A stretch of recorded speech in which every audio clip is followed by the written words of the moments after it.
bagaimana jika di dalam suatu pengadilan hakim itu mendapatkan permohonan yang didaftarkan ya, ternyata itu yang dimohonkan itu tidak diatur dalam peraturan perundang-undangan. Oke. Nah, sedangkan di dalam Undang-Undang Kekuasaan Kehakiman, pengadilan kan tidak boleh menolak perkara. Ya. Nah, bagaimana itu pendapat? Bagaimana kalau ternyata suatu permohonan ya, dikabulkan, tapi kemudian di kemudian hari permohonan tersebut menimbulkan sengketa. Oke. Ya, sengketa ya. Nah, apakah penetapan yang sudah dikeluarkan oleh pengadilan tersebut bisa dibatalkan atau bagaimana? Kita bicara sekarang mengenai kompetensi.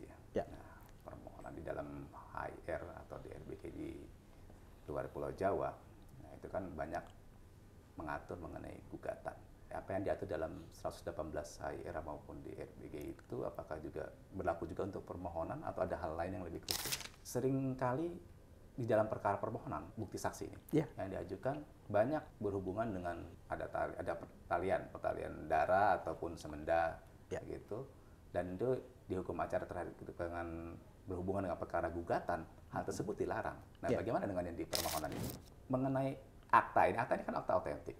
Apakah akta otentik itu kedudukan atau posisi hukumnya ini bisa dikesampingkan melalui penetapan pengadilan, berarti ya dengan adanya permohonan tersebut?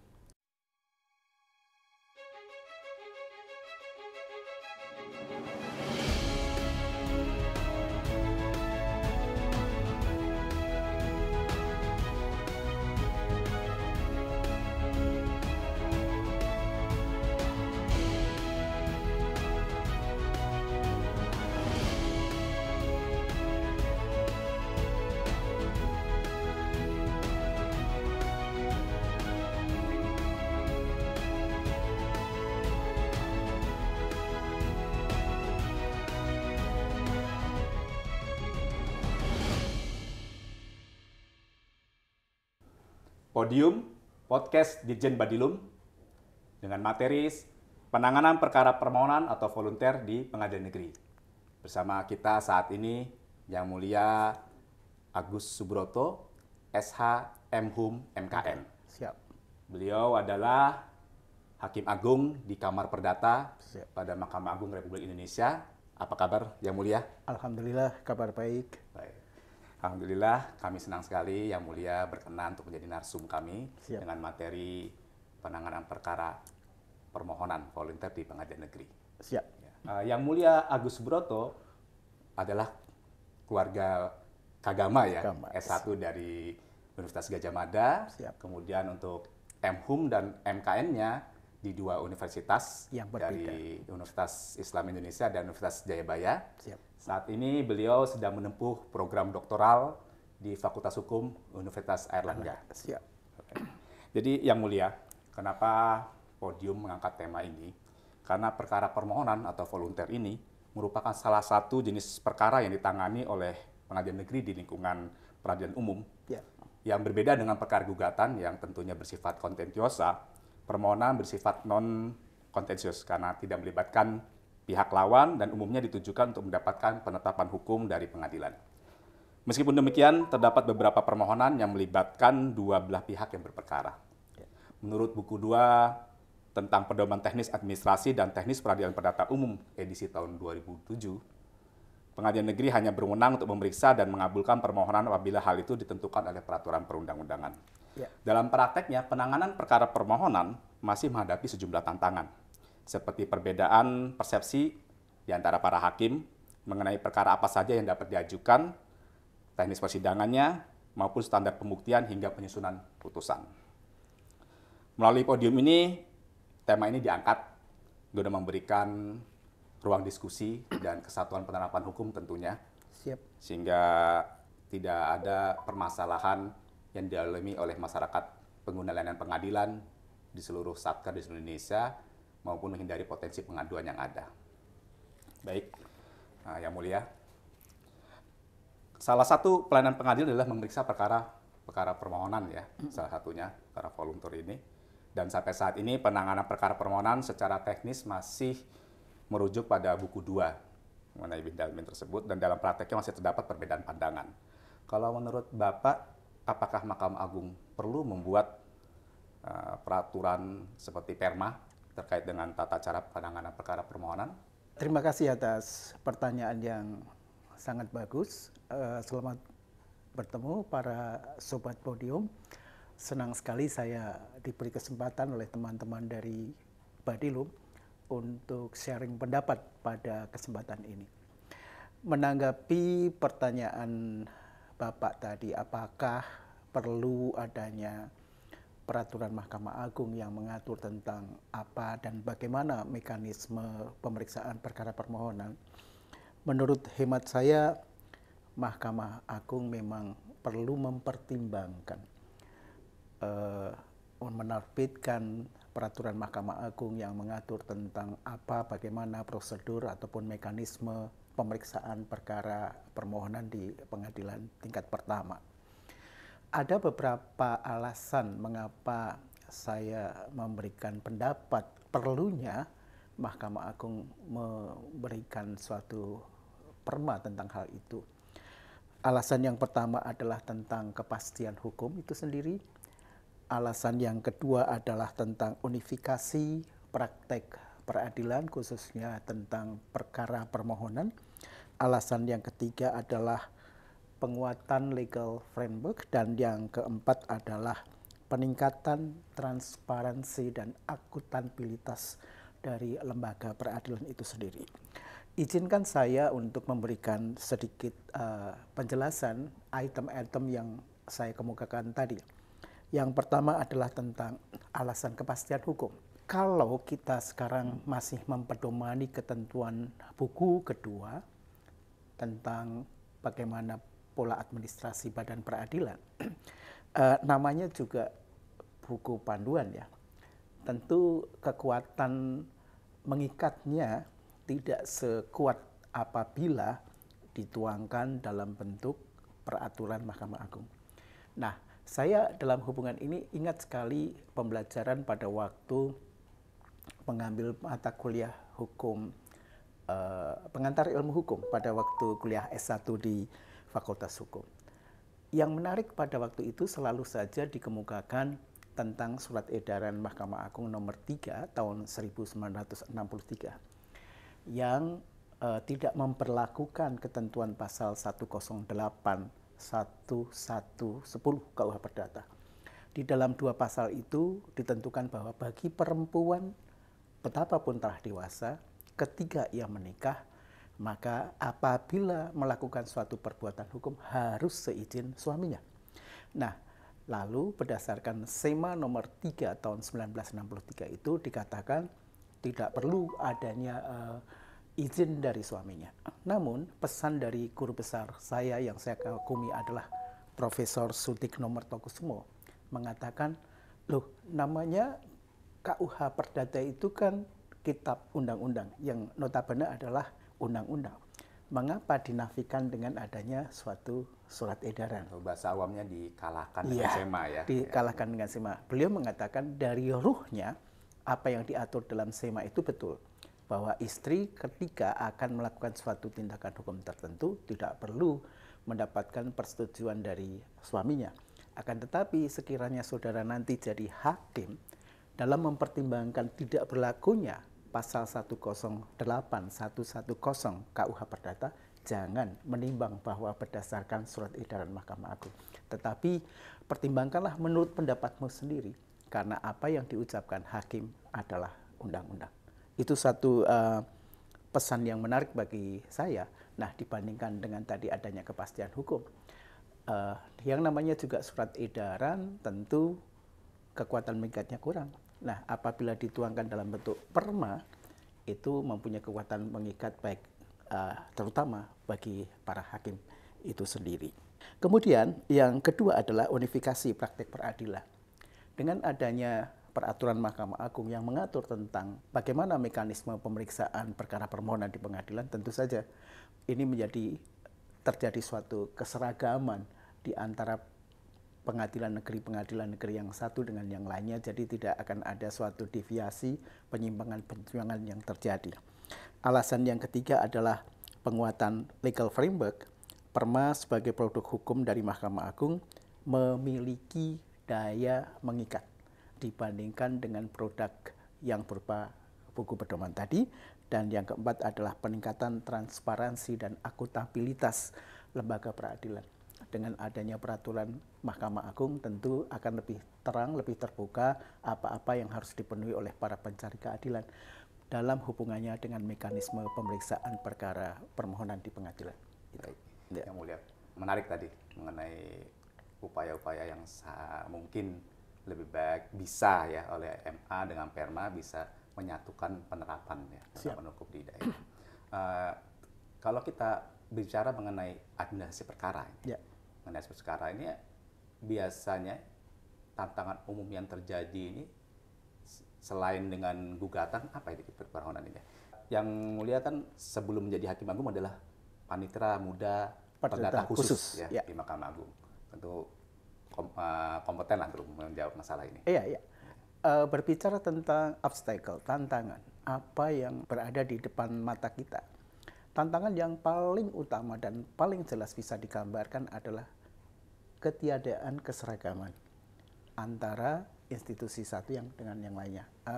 Mereka masing-masing memberikan penafsiran sendiri-sendiri terhadap apa yang sudah diatur di dalam buku pedoman itu. Nah, inilah tantangan yang paling utama dan harus dihadapi.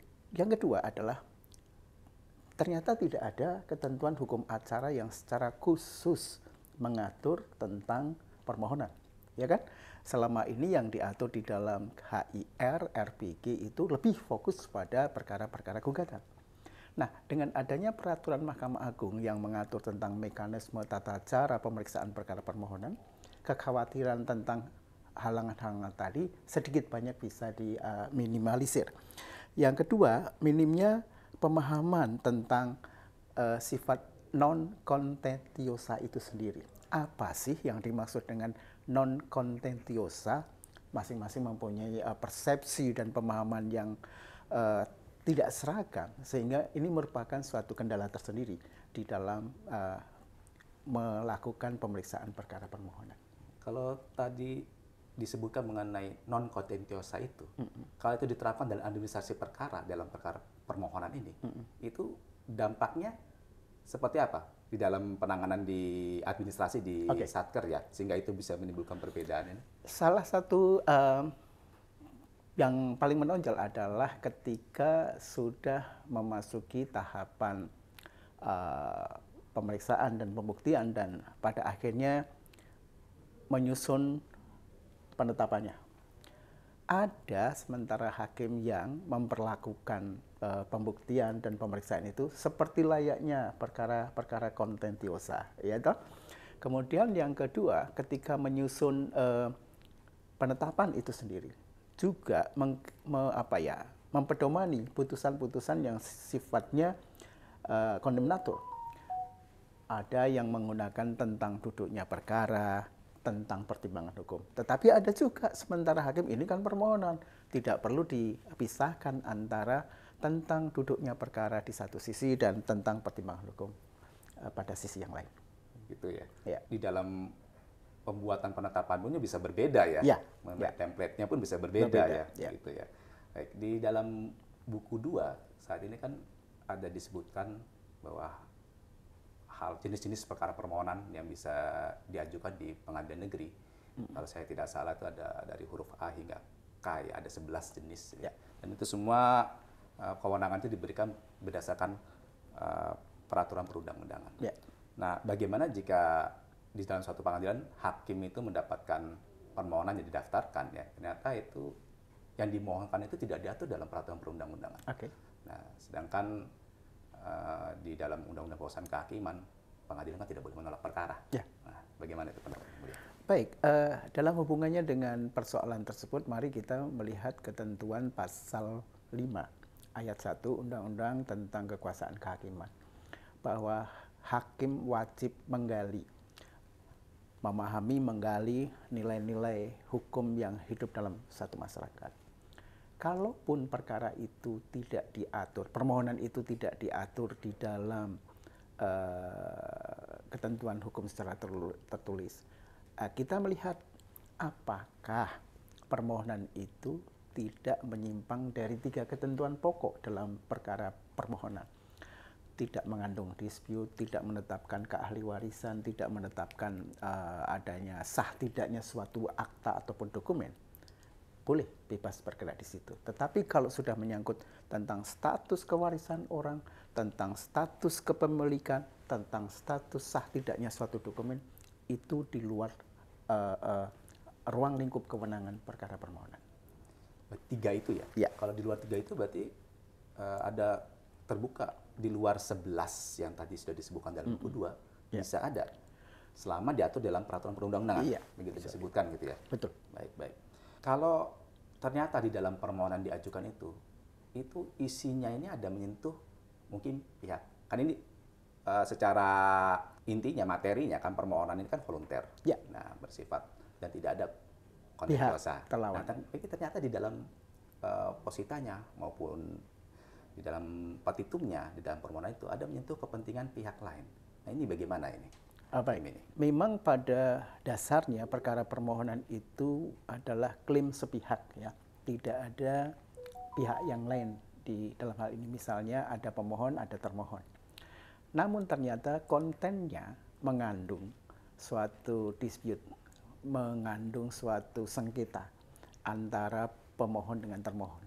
Nah, dalam hubungan ini hakim mempunyai ruang diskresi untuk menyatakan bahwa oleh karena materi dari permohonan aku adalah menyangkut kepentingan orang lain, maka silahkan diputuskan apakah pengadilan tidak berwenang, apakah permohonan itu ditolak. Gitu ya. Ya. Namun bagaimana batasannya menurut hukum? Ini kan tadi yang mulia menyatakan kalau ini berkaitan dengan pihak yang lain yang berkepentingan ya bisa pilihannya tadi bisa ditolak Atau di NO kan. atau di NO-kan. Ya. Di dalam peraturan perundang-undangan seperti contoh di Undang-Undang ADR ya, Alternative Dispute Resolution maupun di Undang-Undang PT, ada hal disebutkan di situ melalui permohonan. Iya. Nah, judulnya permohonan. Tapi di situ kalau koreksi kalau saya salah ya mulia, itu kan mengandung kepentingan pihak ketiga. Ya. Sebagai termohon. Ya. Nah, itu bagaimana itu yang mulia? Disinilah peran hakim kalau kita mengatakan bahwa di dalam perkara perdata itu hakim bersifat pasif ya. Tapi sesungguhnya tidak.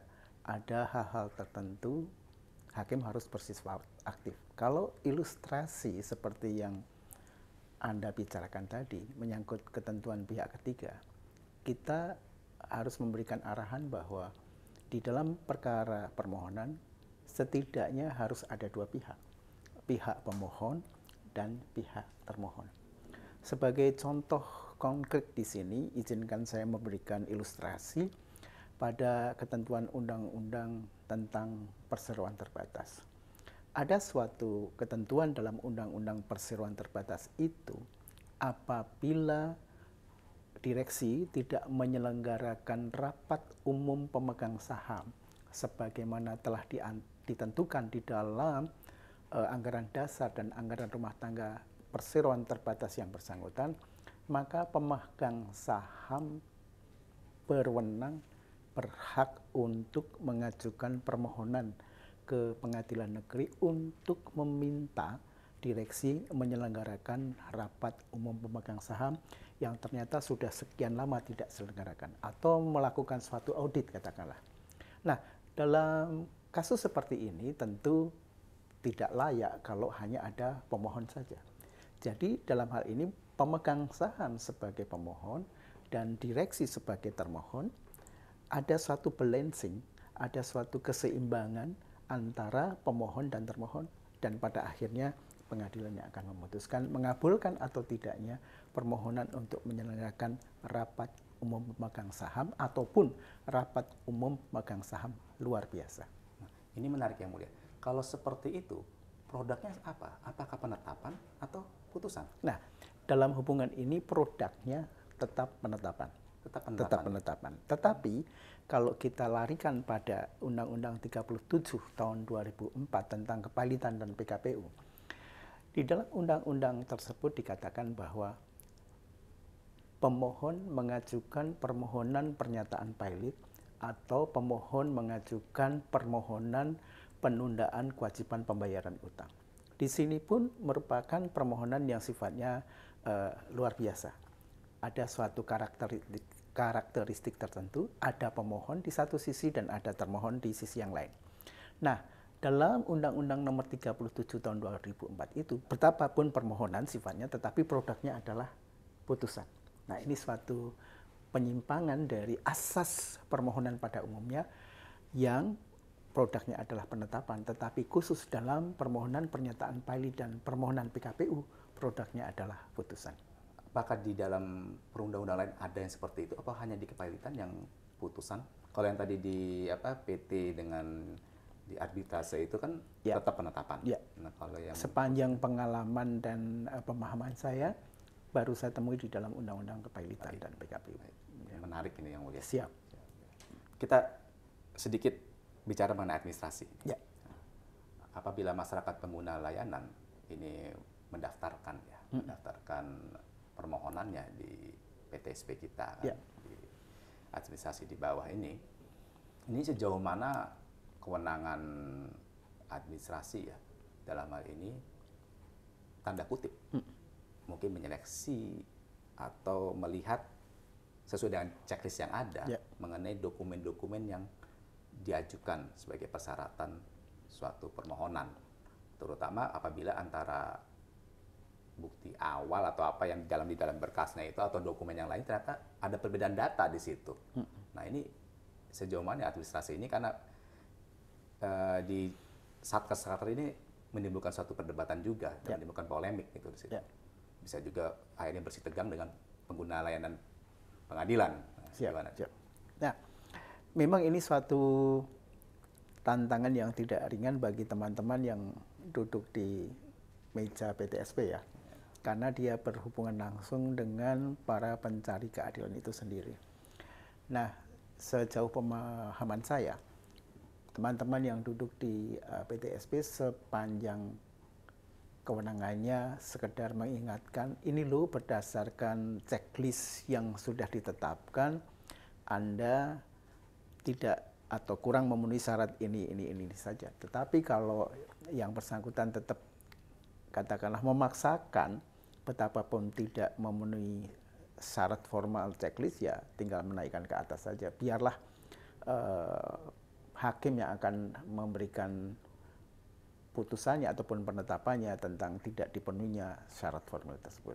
Sebab memang kadangkala bersitegang yang berkepanjangan, tidak berkesudahan, utamanya menyangkut tenggang waktu yang mepet dan sebagainya. Itu saya seringkali mendengar teman-teman dari PTSP itu yang mengeluh tentang paksaan dari para pencari keadilan itu sendiri. Ya.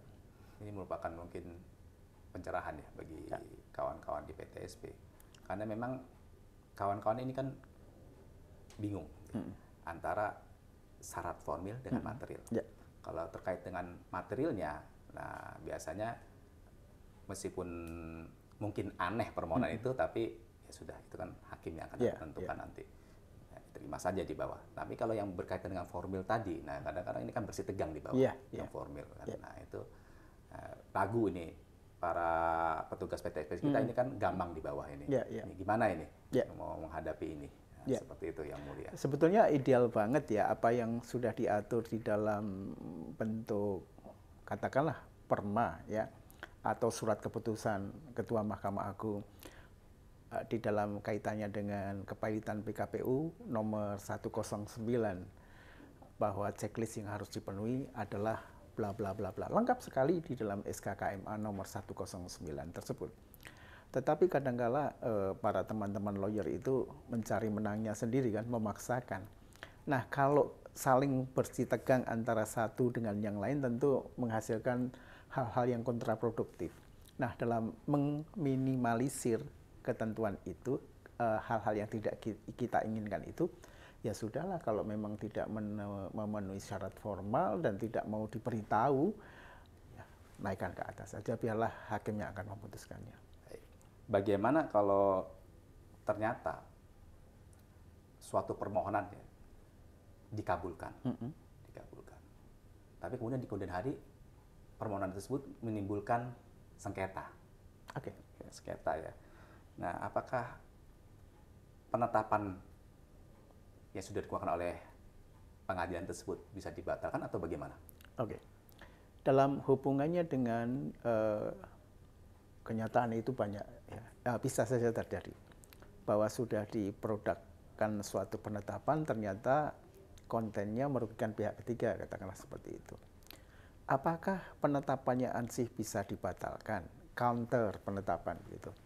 Ya tentu saja tidak. Penetapan yang sifatnya en malik itu tidak bisa dibatalkan dengan penetapan. Kalaupun ingin mengajukan membuat penetapan itu tidak berdaya hukum, bisa saja pihak yang dirugikan tadi mengajukan upaya hukum yang luar biasa berbentuk kasasi ataupun peninjauan kembali, ya, dengan alasan tentu ketentuan pasal 67 Undang-Undang tentang Mahkamah Agung. Sepanjang memenuhi ketentuan pasal 67 adanya bukti baru, adanya kekhilafan ataupun kelalaian hakim, bisa saja pihak ketiga itu melakukan upaya hukum. Tetapi kalau tidak ingin menempuh upaya hukum seperti itu, bisa dilakukan dengan mengajukan gugatan ansih. Gugatan terhadap pihak yang telah merugikan tadi. Nah, nanti tentu upaya hukumnya sampai kasasi dan peninjauan kembali. Oh begitu. Jadi alternatifnya tadi ada dua ya. Iya. Kalau pihak pemohonnya sendiri, mungkin ada nggak misalnya permohonannya ditolak atau dikabulkan tapi tidak sesuai dengan harapannya, tidak sesuai dengan hitungnya mungkin ya, atau bagaimana lah tiba-tiba dia ingin mengajukan upaya hukum, ada? Bisa. Untuk perkara volunteer, upaya hukum bagi pihak pemohon yang tidak katakanlah unhappy terhadap penetapan yang diterbitkan oleh pengadilan, upaya hukumnya hanya satu, kasasi. Tidak ada upaya hukum banding terhadap permohonan. Betapapun pihak pemohon katakanlah tidak sependapat dengan penetapan yang telah diterbitkan oleh pengadilan tersebut. Kalau tadi ada permohonan yang menimbulkan sengketa ya, tapi kalau ini secara terselubung, kalau hakim melihat dan baca kan, ini sebenarnya ada sengketanya ini. Ya. Nah, kalau kita sebagai hakim menemukan hal tersebut, apakah tadi kan bisa di-NO apa ditolak, atau dialihkan menjadi kontentiosa atau bagaimana itu? Sikap hakim itu kan menerima, memeriksa, mengadili, dan menyelesaikan setiap perkara yang diajukan kepadanya. Nah, dalam hubungannya dengan konten permohonan itu ternyata sedikit banyak mengandung sengketa, silahkan diputus saja. Diputus apakah ditolak, apakah tidak dapat diterima, dan sebagainya. Tidak perlu, dan saya kira tidak ada space ataupun ruang untuk perkara permohonan dialihkan menjadi perkara gugatan. Ya, volunteer menjadi kontentiosa itu tidak ada space di sana, sehingga kewenangan hakim perkara permohonan itu sebatas menerima ataupun menolak atau menyatakan tidak dapat diterima. Baik. Ya. Jadi hakim tidak perlu ragu ya. Ya. Kalau di dalam pertimbangannya tinggal ini ada Ya. sengketa nih, Ya. langsung Betul. pilihannya tadi seperti yang tadi disebut Ya. oleh Yang Mulia ya. Ya. Kita bicara sekarang mengenai kompetensi ya. Ya. Nah, permohonan di dalam HIR atau di RBG di luar Pulau Jawa, nah itu kan banyak mengatur mengenai gugatan. Apa yang diatur dalam 118 HIR maupun di RBG itu apakah juga mengikat juga, berlaku juga untuk permohonan atau ada hal lain yang lebih khusus? Baik. Pertanyaan yang menarik, bahwa di dalam perkara yang volunteer, permohonan memang tidak ada ketentuan yang mengatur secara strictly tentang kompetensi relatif. Akan tetapi di dalam praktek peradilan selama saya lebih kurang 39 tahun sebagai hakim, apa yang diatur di dalam ketentuan pasal 118 HIR 142 RBG itu merupakan kunci utama untuk membuka ranah kewenangan relatif tadi. Sebagai contoh begini, ini satu hal yang menarik ketika saya bertugas di Pengadilan Negeri Sleman, ada perkara permohonan pengangkatan anak yang dilakukan melalui Yayasan Sayap Ibu. Yayasan Sayap Ibu berada di Sleman. Kemudian yang mengajukan permohonan pengangkatan anak itu adalah sepasang suami istri yang berasal dari Jawa Timur. Nah, dalam hubungan ini permohonan tersebut diajukan di Pengadilan Negeri Sleman karena anak yang akan diangkat itu berada di bawah naungan Yayasan Sayap Ibu yang domisili hukumnya di Pengadilan Negeri Sleman. Oh, berarti terhadap hal itu bukan di tempat Pemohon. pohonnya ya, Ya. domisili pohon, tapi Ya. di tempat anaknya yang Ya. di bawah naungan Yayasan Sayap Sayap Ibu. Ibu itu. Tetapi kalau saya mengajukan permohonan perubahan nama atas nama saya, betapapun saya sehari-hari berada di Jakarta, tetapi domisili hukum saya ada di Yogyakarta, maka saya harus mengajukan permohonan itu di Pengadilan Negeri Yogyakarta. Jelas itu. Agak sedikit mundur nih, Yang Mulia. Tadi menarik yang tadi 3 hal ya, yang dilarang atau tidak masuk dalam kompetensi dari permohonan. Siap. Permohonan ya, mengenai status kebendaan, kepemilikan, Ya. terus mengenai status keahliwarisan maupun menyatakan sah atau tidaknya suatu dokumen atau akta. Siap. Ini kalau ada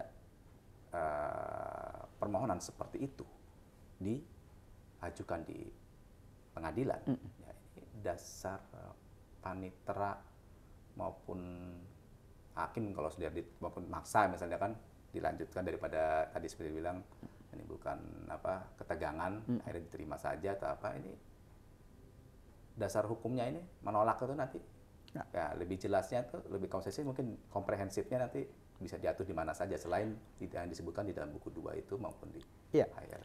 Saya kira dasar hukum yang paling utama dan rasanya mudah diterima oleh masyarakat pencari keadilan adalah bahwa ruang lingkup perkara permohonan itu adalah sifatnya deklarator dan konstitutif saja. Gitu. Kalau sesuatu hal yang menyangkut kepentingan orang lain, keahliwarisan, tentang sahnya tidaknya suatu dokumen, ya, tentang kebendaan, benda-benda tetap, misalnya tanah, itu kan sedikit banyak menyangkut kepentingan orang lain yang kemungkinan terjadi sesuatu hal yang ditutup-tutupi.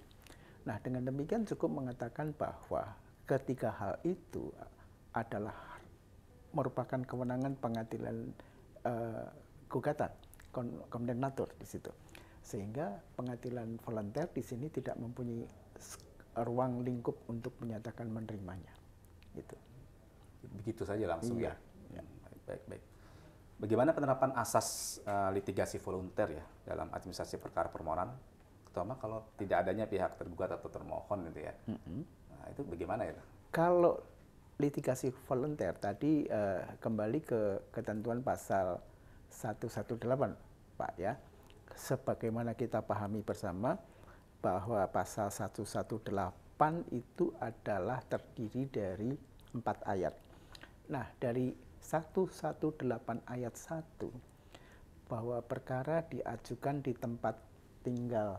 Kalau di dalam perkara gugatan kan tergugat, tetapi di dalam perkara permohonan di tempat tinggal pemohon. Gitu. Itu saya kira legacy yang bisa kita utarakan kepada para pencari keadilan.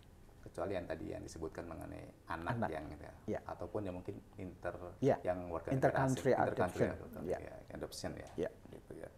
Kemudian kalau terkait dengan perkara permohonan, ini pengadilan ini sampai sejauh mana ya bisa melakukan judicial review terhadap kebenaran material permohonannya ya, meskipun sepihak ya. Nah, itu kita sampai batasannya sampai mana ini?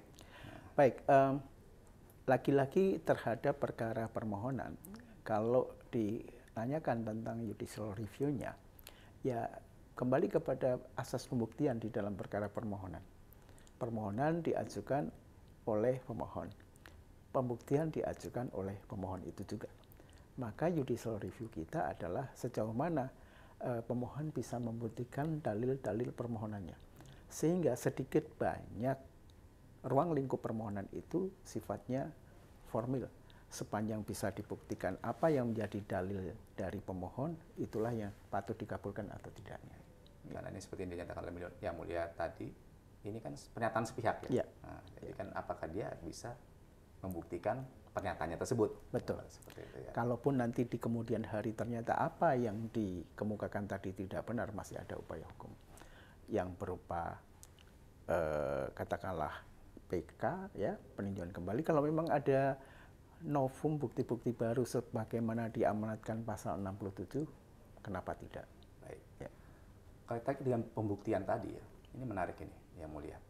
Seringkali di dalam perkara permohonan, ini kan saksi-saksi ya, ini kita bukti saksi ini, Ya. yang diajukan banyak berhubungan dengan ada pertalian darah ataupun semenda Ya. gitu. Dan itu biasanya kalau bukan biasanya di hukum acara terhadap dengan berhubungan dengan perkara gugatan, hal tersebut dilarang.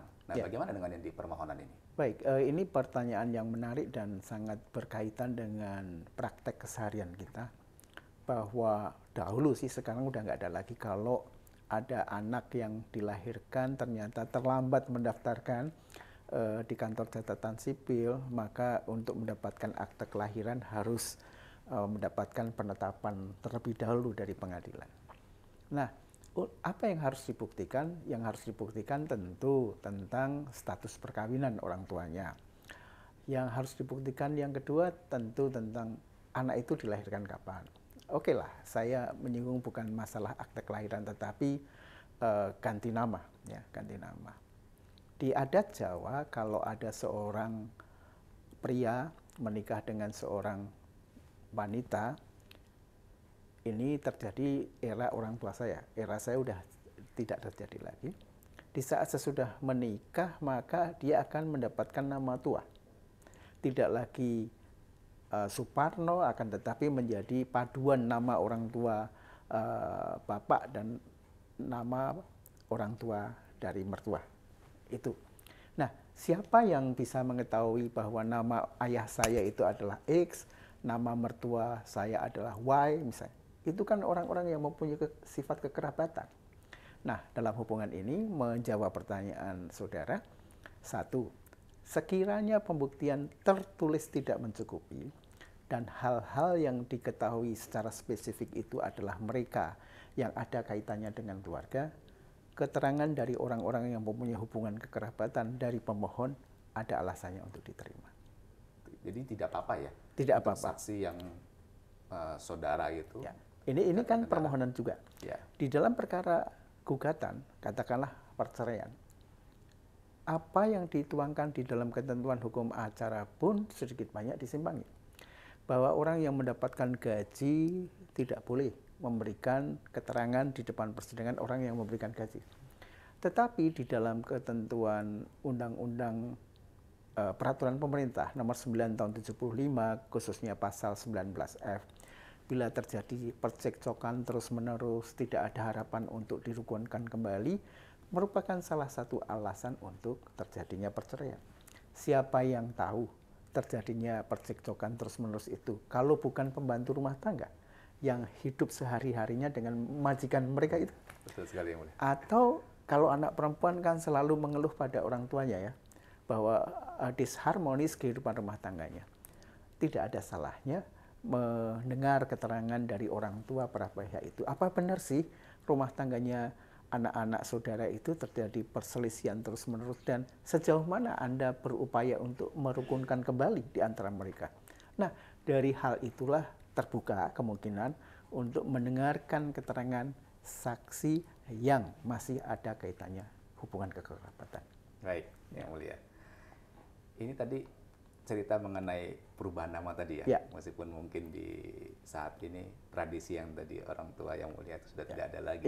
Tapi saat ini kan, hingga saat ini untuk merubah nama anak itu masih sering terjadi ya, dengan alasan mungkin sakit atau ingin namanya dirubah lah, orang tua merasa nggak pas buat anaknya ini.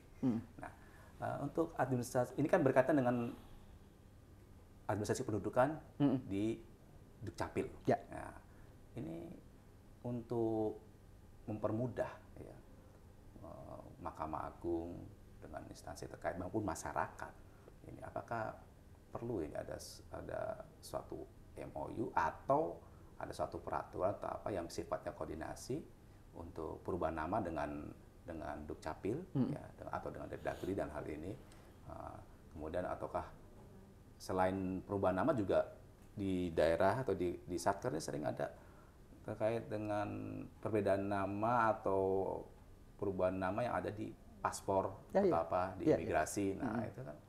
Nah, ini apakah perlu kita Mahkamah Agung ini meselaraskan ya, sama menyatukan persepsi bagaimana penanganan ini, apakah perlu diselesaikan oleh Dukcapil dulu atau diserahkan oleh imigrasi dulu, tidak semua harus langsung ke pengadilan. Oke. Nah, pertanyaan yang bagus, saya kira ini kalau saya tidak berkelebihan tentu memberikan contoh betapa Dukcapil sekarang itu sangat-sangat familiar, memudahkan bagi seseorang. Sebagai contoh, saya pernah kehilangan berbagai dokumen penting, KTP, kemudian SIM, dan sebagainya. Cukup dengan laporan dari pihak kepolisian, maka saya datang ke Dukcapil. Hanya hitungan menit. Apakah data Bapak ada perubahan di sini? Tidak ada. Langsung klik KTP saya yang baru keluar. Itu pengalaman yang pertama betapa saya terkagum-kagum dengan pelayanan Dukcapil. Pengalaman yang kedua ketika ibu mertua saya meninggal dunia dan ibu saya lebih kurang 7 bulan yang lalu meninggal dunia. Ketika kami mengurus akta kematian, begitu akta kematian itu diterbitkan, langsung kakaknya berubah. Tidak perlu seperti dahulu lagi mengurus dari bawah, kemudian kakaknya baru bisa diterbitkan. Enggak, sekarang begitu kita mengurus akta kematian, ibu mertua saya dulu ikut adik ipar saya, nama ibu mertua saya langsung hilang di kartu keluarga tersebut. Begitu juga ketika ibu saya meninggal dunia, nama ibu saya sudah nggak ada lagi di dalam kartu keluarga adik saya karena ibu saya ikut adik saya. Nah, menjawab pertanyaan saudara tadi, memang perlu dipertimbangkan bagi Mahkamah Agung untuk membuat suatu mungkin perjanjian MOU ya, ataupun surat edaran bersama antara Mahkamah Agung dengan pihak-pihak yang terkait agar apa yang sudah diproduk oleh pengadilan itu automatically bisa merubah status di kantor pendudukan dan catatan sipil. Pertanyaannya tadi, apakah harus ada produk di pengadilan dulu atau bisa langsung? Kalau saya boleh mesitir pendapat, kembali kepada saya. Tadi ada pertanyaan tentang perubahan nama. Kebetulan saya pernah mengalami perubahan nama. Nama saya dulu adalah keren banget, Penny Agus Martono. Serius ya mulia? Iya, saya nggak bohong. Penny adalah ayah saya ingin memberikan nama Penny, kemudian Agus karena saya lahir di bulan Agustus. Martono itu adalah nama eyang saya. Rupanya eyang saya itu terlalu berat bagi saya menyandang nama eyang kakung. Kemudian disarankan itu nama eyangnya jangan dicantumkan di situ, katanya gitu. Lalu ayah saya simple, dari bahasa Sanskerta Subroto itu kan perilaku, 8 astabrata. Maka agar saya berperilaku baik, tambah aja su itu kan lebih. Jadi Agus, seseorang yang lahir di bulan Agustus, agar mempunyai perilaku yang baik. Apakah terhadap saya diterbitkan akta kelahiran yang baru? Tidak. Ternyata berdasarkan penetapan pengadilan, di balik akta saya itu dituliskan berdasarkan penetapan pengadilan nomor bla bla bla, nama ini berubah menjadi ini. Nah, sama halnya kalau Anda kehilangan ijazah, kan tidak perlu diterbitkan ijazah. Tidak akan diterbitkan ijazah baru, tetapi cukup surat keterangan. Nah, sesuatu peristiwa yang katakannya terjadi secara inmalik. Nah, dari pertanyaan saudara tadi, mana yang perlu dulu? Apakah perubahan itu produk pengadilan baru dibawa ke kantor catatan sipil dan kantor imigrasi dan sebagainya? Apakah pengadilan nurut apa yang sudah diatur di dalam Dukcapil dan kantor sebagainya? Nah, ini memang perlu adanya suatu pemahaman bersama di antara berbagai instansi tadi. Jadi tidak bisa dijawab hitam putih, oh enggak perlu deh, langsung aja ke kantor catatan sipil, ke kantor imigrasi. Imigrasi akan tanya, apa dasarnya Anda mengubah nama itu dalam paspor. Oh ya, saya ingat sekali ketika saya sedang malam-malam membuat Adviesblad, putusan sempat juga menikmati podcast dari kantor imigrasi. Kalau seseorang terjadi suatu divorce, perceraian, dan kita ingin mengurus paspor bagi anak, ternyata yang melekat itu adalah ibu. Waktu itu diilustrasikan, lah ini mana ibunya? Oh ibunya maaf kami sudah divorce gitu. Nah ditanyakan oleh petugas imigrasi itu, kalau begitu mana akta perceraiannya? Dan putusan pengadilan itu anak di bawah asuhan siapa? Nah dari podcast yang saya nikmati dari kantor imigrasi tadi, kan lembaga peradilan itu mempunyai suatu kedudukan yang paling strategis. Dia akan menentukan perubahan status apapun yang terjadi pada seseorang yang kemudian diaplikasikan, diimplementasikan dalam produk-produk apakah paspor, apakah akta penggantian nama dan sebagainya. Itu. Menarik menurut tadi. pemahaman saya. Oh, iya. Ya. Jadi memang ini kan kadang-kadang yang jadi persoalannya. Ya. Ini kalau ganti nama clear. Ya. Penetapan pengadilan. Tapi kadang-kadang ada kesalahan huruf atau apa tidak sesuai itu kan. Nah itu ke pengadilan juga. Ya. Ada kalau di dalam peraturan Dagdi itu terkait dengan undang-undang administrasi kependudukan itu bisa dengan pembenaran administrasi yang langsung dilakukan oleh Dukcapil tanpa perlu penetapan pengadilan karena mungkin ada kesalahan huruf aja seperti itu. Itu bisa saja terjadi, tetapi praktek peradilan menunjukkan ada teman-teman saya yang terutama mempunyai nama Muhammad. Muhammad itu ada yang memakai O, ada yang memakai U, ada yang M-nya 2, ada yang M-nya 1. Ternyata di ijazah SD dan SMP-nya berbeda. Mana yang benar Muhammad? Apakah versi di ijazah SD atau SMP atau SMA? Nah, sekolah masing-masing tidak mau merubah begitu saja, memberikan catatan begitu saja tanpa adanya penetapan dari pengadilan. Nah itu sebagai ilustrasi contoh. Nah, ini menarik ya Mulia, supaya sobat podium ya bisa tahu bahwa untuk yang masalah yang tadi disebut oleh Yang Mulia ini perlu menjadi pertimbangan ya. Ya. Nah itulah sebabnya kembali kepada pertanyaan saudara, kalau demikian halnya apakah perlu adanya kesepahaman, adanya surat edaran bersama, perlu dipertimbangkan itu. Ya. Mengenai akta ini kan akta otentik. Apakah akta otentik itu kedudukan atau posisi hukumnya ini bisa dikesampingkan melalui penetapan pengadilan, berarti ya dengan adanya permohonan tersebut? Kalau berbicara tentang kekuatan pembuktian, akta menduduki peringkat yang tertinggi. Ia mempunyai kedudukan ataupun kualitas pembuktian yang sempurna sepanjang sepanjang bisa dibuktikan yang sebaliknya. Nah, dalam hubungannya dengan pertanyaan tadi, apakah akta itu bisa dikesampingkan? Sepanjang tidak ada produk lain yang mampu melemahkan posisi akta tadi sebagai kekuatan pembuktian yang sempurna, ya tidak bisa. Gitu. Ini untuk preventif ya. Ya. Banyak terjadi penyelundupan hukum ya yang diajukan melalui permohonan. Ya. Seperti dalam kasus perubahan identitas atau tujuan tertentu berhubungan dengan perbankan, imigrasi ataupun perkawinan. Ya. Ini gimana nih pengadilan untuk menangani ini supaya kita jangan kecolongan gitu kan? Menggunakan lembaga permohonan ini.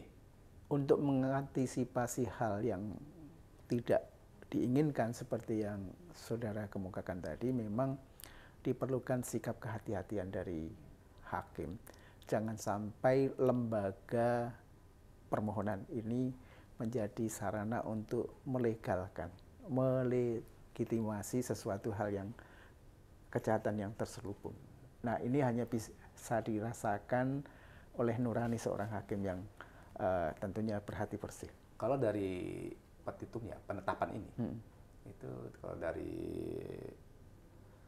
sifatnya yang konstitutif, deklaratoir, ataupun kondemnator. Ya. Ya. Nah, kalau dari permohonan ini seperti apa ya?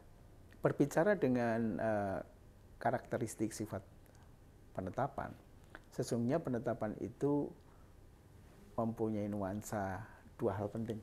Yang pertama adalah sifatnya just declare, deklaratif, ataupun konstitutif, menimbulkan keadaan hukum yang baru. Declare, oh dulu namanya A, sekarang dideklar namanya B. Konstitutif, dulu mereka dalam satu bentuk rumah tangga. Laki-laki sebagai kepala rumah tangga, perempuannya sebagai ibu rumah tangga. Nah, dengan terjadinya perceraian, maka posisinya masing-masing akan berubah. Si perempuan berdiri sendiri, si laki-laki berdiri sendiri, gitu. Ya. Kalau implikasi hukumnya ini kan beda. Kalau dengan gugatan kan yang sifatnya kondemnator. Ya. Kan? Nah, di dalam permohonan ini ada penetapan kondemnator seperti itu? Sesungguhnya kalau dikatakan ada implikasinya sedikit banyak tentu ada. Ya, seseorang yang dideklar merubah nama, ya, kemudian statusnya akan berbeda dibandingkan dengan yang lama dulu. Kebetulan saya dari Jogja dan saya punya raja, ya, Ngarsodalam Sultan Hamengkubuwono ke-10. Nama kecilnya adalah Bendoro Raden Mas Herjuno Darwito. Nah, kemudian setelah beliau menikah menjadi pangeran, namanya menjadi Gusti Bandoro Pangeran Haryo Mangkubumi. Nah, setelah menjadi raja, namanya menjadi Sultan Hamengkubuwono ke-10. Kalau ditanyakan Herjuno Darwito sekarang di mana? Kanjeng Gusti Pangeran Haryo Mangkubumi sekarang ada di mana? Sudah tidak ada.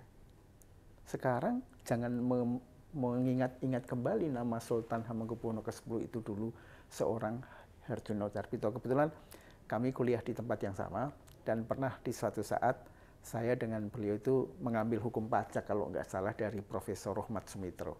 Beliau cukup lama sekolah di Fakultas Hukum 17 tahun, sehingga banyak teman berbagai angkatan bergabung.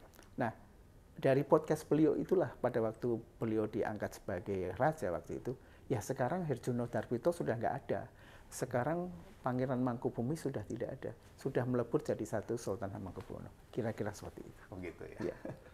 Kalau kita bicara mengenai standar waktu penyelesaian dalam perkara permohonan, kalau di dalam SMA kan disebutkan untuk gugatan kan 5 bulan. Ya. 5 bulan.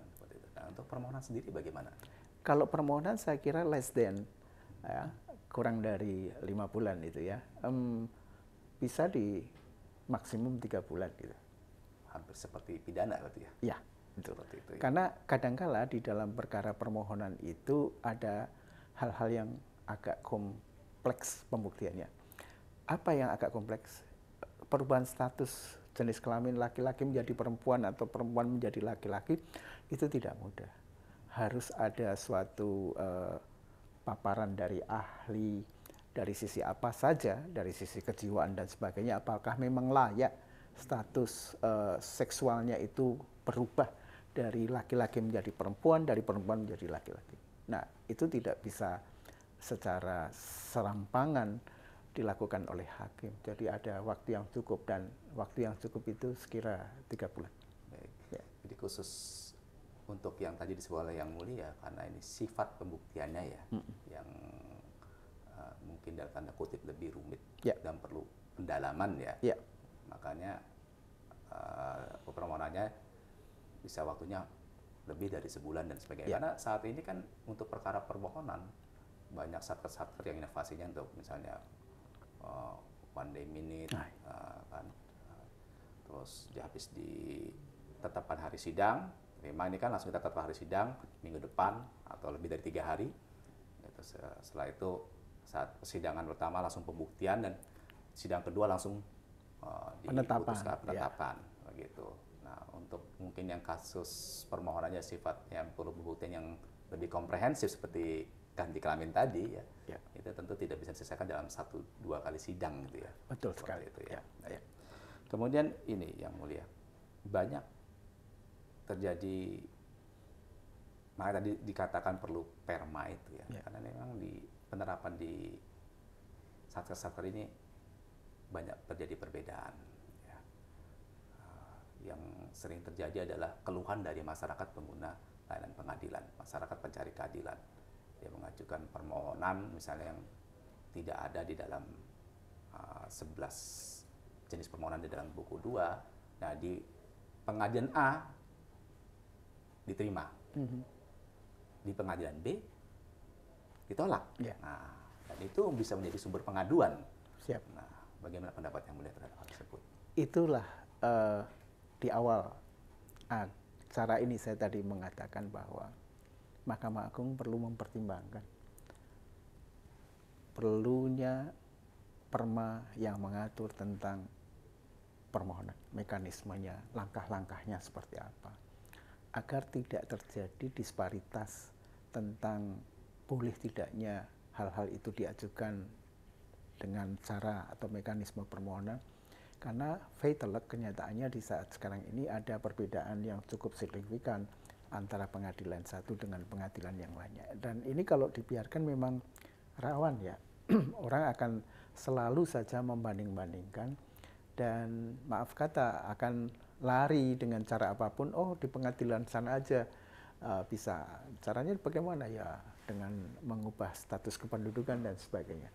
Karena saya ingat pada waktu saya bertugas di Pengadilan Negeri Painan, wilayah Kerinci itu selalu saja menjadi jujukan, menjadi tempat pelarian orang-orang yang ingin menikah lagi tanpa persetujuan dari istri yang sudah ada. Istilah Minangnya kawin betambu katanya. Jadi kalau ingin menikah lagi tanpa prosedural yang repot, datang aja ke Kerinci katanya begitu. Nah, memang akan lari pada ketentuan hukum pidana pasal 279 ayat 1 dan ayat 2. Melakukan pernikahan padahal diketahuinya masih ada halangan yang sah baginya untuk kawin lagi, kan seperti itu. Nah, untuk mengantisipasi hal-hal yang sedemikian itu perlu adanya keseragaman tadi. Baik, ya. Itu titik penting krusial dalam materi pembahasan kita saat ini. Terima kasih Yang Mulia untuk pembahasannya. Mungkin closing statement dari Yang Mulia mengenai penanganan perkara volunteer di pengadilan negeri ini. Permohonan ya. Ya. Baik, satu closing statement yang ingin saya sampaikan pada para sahabat-sahabat saya, bahwa di dalam menangani suatu perkara, apakah itu permohonan, apakah itu gugatan, lakukanlah dengan sikap kehati-hatian yang optimal, karena sejatinya tidak ada perkara yang ringan, tidak ada perkara yang berat. Semuanya mempunyai bobot yang sama. Bahkan dalam praktek banyak teman-teman yang tergelincir ketika memeriksa perkara permohonan yang dianggapnya tadi perkara yang ringan. Ternyata dampaknya sangat luar biasa, merugikan orang atau pihak lain, kemudian diadukan kepada badan pengawasan sehingga menjadi case tersendiri yang menyebabkan yang bersangkutan harus berhadapan dengan aparat badan pengawasan. Bersikaplah hati-hati dan profesional. Gitu. Baik, terima kasih Yang Mulia atas closing statement-nya. Sebelum saya tutup, izinkan saya menyampaikan pantun. Siap, silakan. Sambutan Pak Hasan di atas podium membuat hadirin terkagum-kagum. Adanya kesatuan penerapan hukum akan menjamin kepastian hukum. Baik, Sobat Podium, sampai bertemu kembali di dalam pembahasan kebijakan-kebijakan Mahkamah Agung lainnya di dalam edisi Podium berikutnya. Salam integritas.